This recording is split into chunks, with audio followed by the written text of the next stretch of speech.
Good evening and welcome to the Parker Jackson Show. Tonight, time for war. The United States Congress held an emergency joint session and voted in favor of war against the Russian Federation. We have full coverage of the events tonight with the Secretary of State, Department of Defense, congressional members, and a statement from the Russian Federation and President of the United States. This special coverage starts right now. Good evening, everybody, and welcome to the special coverage of the war on Russia. I am Parker Jackson. Tonight, the United States headed into its first war to intervene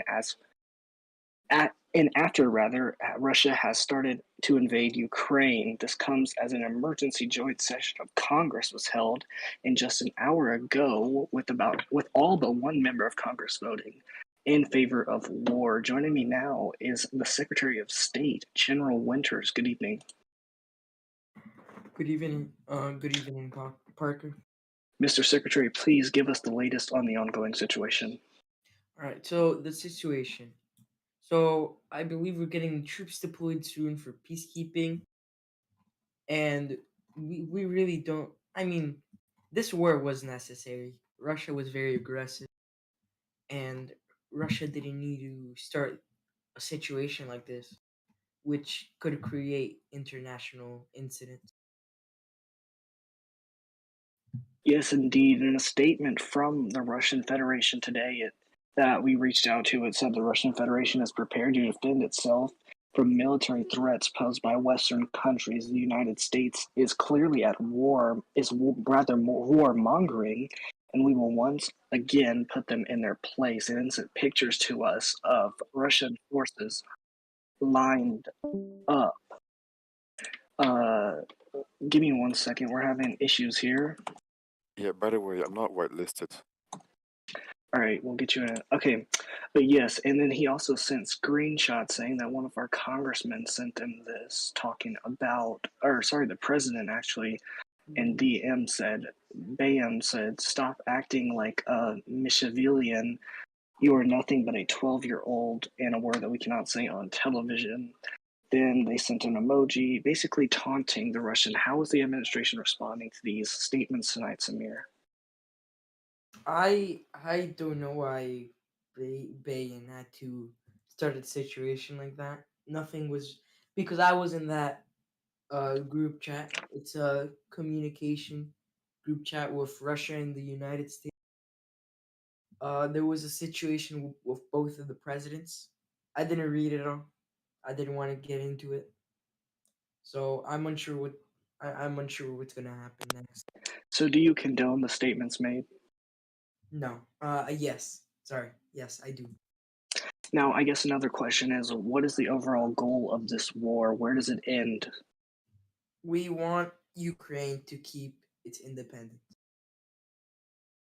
We don't want Russia to get a great country like Ukraine. Yes, indeed. How are y'all responding to the congressional vote declaring war? Have y'all sent troops in already, or are we waiting?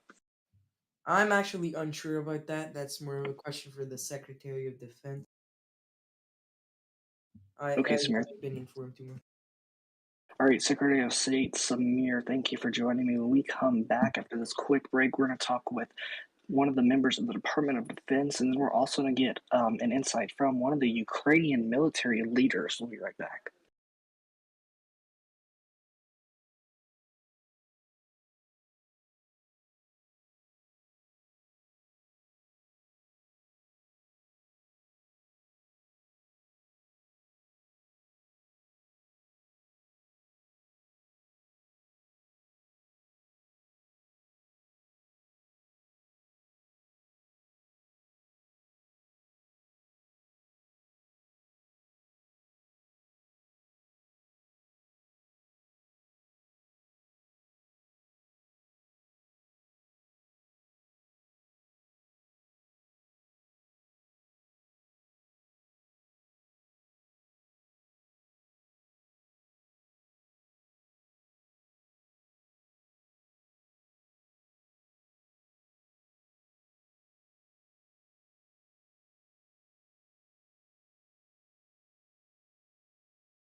Welcome back to the Parker Jackson Show, special coverage of the ongoing situation with war in Ukraine. Joining me now is one of the members of the Department of the Defense and one of the members of the Ukrainian military leadership. Good evening to both of you. Good evening, Mr. Parker. Now, I guess we'll start here at home. How is the Department of Defense responding to this war that was essentially passed by Congress and that will be starting in Ukraine? Well, we just had a meeting not too long ago with the Joint Chiefs of Staff over on who we are going to deploy to the regions of Ukraine that are under attack by the Russian Federation. At this time, I am not prepared to disclose this information. However, in the coming hours and days, we will be releasing this information out to the public. We will be sending certain troops to assist Ukraine in their ongoing defense against the Russian Federation. And we hope that within the coming time that we will help them and get rid of the invaders.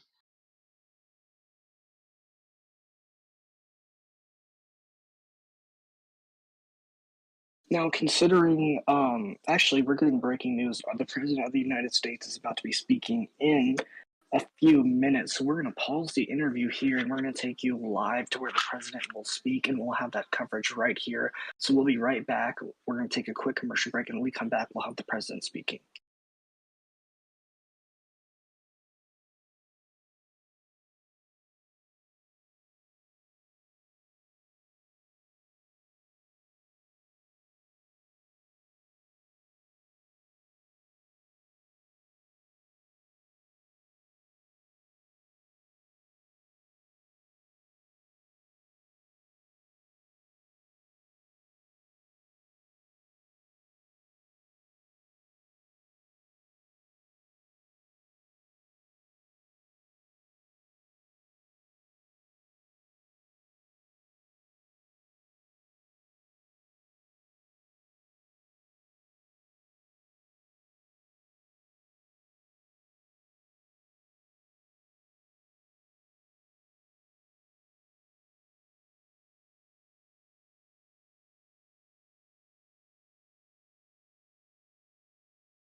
welcome back. We are now covering the presidential media address coming on from the White House. I think we have that feed tapped in for you now, and my producer, is it running? Has it started? Alright, go ahead and take a look. Good evening, my fellow Americans. The events occurring in Ukraine are disheartening, a declaration of war by an empire of evil towards peaceful and freedom-loving citizens. The danger is clear. The Russian Federation has been taking advantage of the patience we have given them, especially with their recent change from formerly being the Soviet Union. They have pushed the limits of diplomacy. As we speak, the Russian Federation has declared war on our great allies in Ukraine. Innocent women, men, and children are now vulnerable to an attack by an authoritarian regime that seeks nothing but warmongering and corruption. The United States has always stood by democracies that stand alone. From World War I, World War II, the Korean War, the Vietnam War, and now this war. As of 8:30 o'clock Eastern Standard Time, I, along with a joint session of Congress, have formally authorized a declaration of war against the Russian Federation. No longer can our nation be tested and undermined. No longer can we stand and wait as Russia uses acts of aggression to disrupt the peace of our times. The time for diplomacy is over. However, the time to act is now. It is not time for politics. It is not time to play left or right. It is time to band together and stand united as Americans and aid our fellow Ukrainians in this time of need. As Commander-in-Chief, I myself will personally be joining our servicemen on the battle to strike Russia and take them down. We must defend our democracy and the democracy of Europe, for Ukraine is Europe, and Ukraine is democracy. Europe is under attack, democracy is under attack, and our way of life is under attack. We must respond now. We must move with passion and dedication to the preservation of freedom. Here in Washington, D.C., beyond those monuments to heroism in the Potomac River, and on the far shore of the sloping hills of Arlington National Cemetery, with its row upon row of simple white markers bearing crosses or stars of David. They add up to only a tiny fraction of the price that has been paid for our freedom. Each one of those markers is a monument to the kind of hero our country needs. Their lives ended in places called Bella Wood, the Argonne, Omaha Beach, Salerno, and halfway across the world on Guadalcanal, Tarawa, Pork Chop Hill, the Shaosan Reservoir, and in 100 rice paddies and jungles of a place called Vietnam. Under one such marker lies a young man, Martin Treptow, who left his job in a small town barber shop in 1917 to go France with a famed Rainbow Division. There on the Western Front, he was killed trying to carry a message between battalions under heavy artillery fire. We're told that on his body was found a diary. On the flyleaf under the heading, My Pledge, he had written these words: America must win this war. Therefore, I will work, I will save, I will sacrifice, I will endure. I will fight cheerfully and do my utmost as if the issue of the whole struggle depended on me alone. The crisis we are facing today does not require of us the sacrifice that Martin Treptow and so many thousands of others were called upon to make. It does require, however, our best effort and willingness to believe in ourselves and to believe in our capacity to perform great deeds, to believe that together with God's help, we can and we will resolve the problems which now confront us. And after all, why shouldn't we believe that? We are Americans. God bless you, God bless America, and God bless our troops. And that was the president from the White House with a media address exclusive to MSNBC. We're going to take a quick break and we'll be right back with full coverage of the attacks in Ukraine. We'll be right back.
Welcome back to the Parker Jackson Show. We're going to take a quick pause to allow our NBC affiliates to be patched back into our programming, as we are going to be turning this into a special report. So we're going to take a quick pause, and we'll be right back.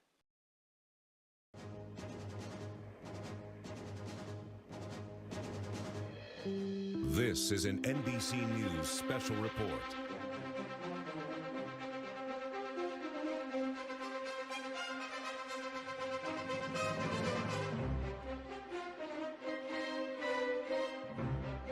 Welcome back, everybody, to the Parker Jackson Show. We're now in a special report, and joining me again is Deputy Secretary of Defense. Good evening, Secretary. Good afternoon, Mr. Parker. So I guess let's just pick up right where we left off. I mean, so before we were talking about what actions are being taken to start the war and bring troops in, but I guess, have there been any attacks on the ground that we know of as of now? As of now, I have not been briefed on any attacks on our soil. I know that there have been at least one attacks on Ukrainian soil that I've been made aware of, but no more as of that. I'm aware. Do you have any information on that attack that was on the Ukrainian soil earlier? Who was a part of that?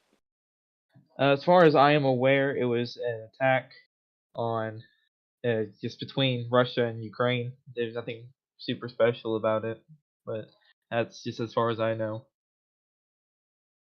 All right. Much. Do you guys have a certain date on when the troops will be deployed, or when troops will be arriving in Ukraine? There has been no official date on when we will be deploying yet. I guess another question a lot of people may be asking is, we're a fairly new community, so I guess, what is the current state of our military? How big is it? How strong is it? It's not comparative to Noosa in its prime, obviously, but it's rapidly growing. It's where we need to be. And as we continue on with this war, our military will be growing in strength. We have General Atack taking back over in Marsoc to help lead some of our troops and train them. In a current estimate, how many troops would you say we do have a part of the majority of the branches? Do y'all have an estimate tonight? We do not. Okay. I guess overall, do you know any more information on where the troops will be sent, what locations they will be sent to, how many will be sent to each location? Do you have any more information on that? How many will be sent, I do not know, but our troops will be deployed to the Donbass region. Donbass, I don't know how to pronounce it. I'm not very good at pronunciations. All right. We're going to turn now to another person who is on the phone with us. He's currently one of the military leaders in Ukraine. Good evening, Oliver. Good evening. So I guess you're one of the main military leaders in Ukraine. So what are you guys seeing on the ground there in Ukraine at this time? We're currently seeing a lot of Russian movement on the borders, as well as Belarusian troops messing up near Donbass. We have seen many conscripts surrender over to us. They are very unprepared and are quite weak, in honesty. Now So earlier, no, we are not facing any resistance. yes, that's good to hear. Earlier, the Deputy Secretary of Defense rather talked about an attack that went on between Ukraine and Russia. Can you give us more information on that? Well, we've had only several skirmishes.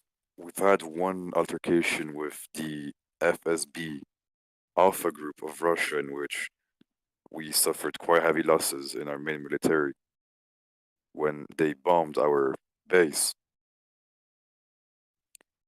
And that is all. And have there been any other recent attacks as of the last, 5 hours? As of the last 5 hours, there's only been slight skirmishes between conscripts and our main army, as well as Azov. And how is your military responding to the aid that will be coming in when the U.S. will deploy their troops where y'all work together, collaborate to take over and take out the Russians? Well, this aid will be crucial to us as the Russians not only have more men and guns than us, but they also have more tanks than us. We are outgunned and outflanked by every side. We will be needing all of these weapons you will be sending to us. We will be needing those anti-tank rockets. We will be needing those tanks you'll be sending to us. It will be a great help to us. Yes, indeed. And has any other countries deployed or going to be deploying military resources to Ukraine? For now, we are alone, except for the diplomatical support of Israel, which we are receiving against Russia, and your military aid from the USA. Yes, exactly. Thank you for joining us tonight, and thank you, Mr. Deputy Secretary, as well. Now, we're going to wrap up the show right here, guys. Now, I want to keep it real with you. As of now, there's very little information coming out of Ukraine and out of the United States, but we will continue to bring you that information as it develops on our MSNBC Twitter pages and on all social media platforms. I will also probably be back here tomorrow night and Sunday if the escalation continues. But up next, you have the first edition of Michael Smith Reports, and that will be on your screens in a few minutes after we get off the air. Again, it's been a week since we came on. It's been a pleasure talking to you for the whole week. I've had a great time this week, and we will see you back here either tomorrow or back on Monday. So have a great night.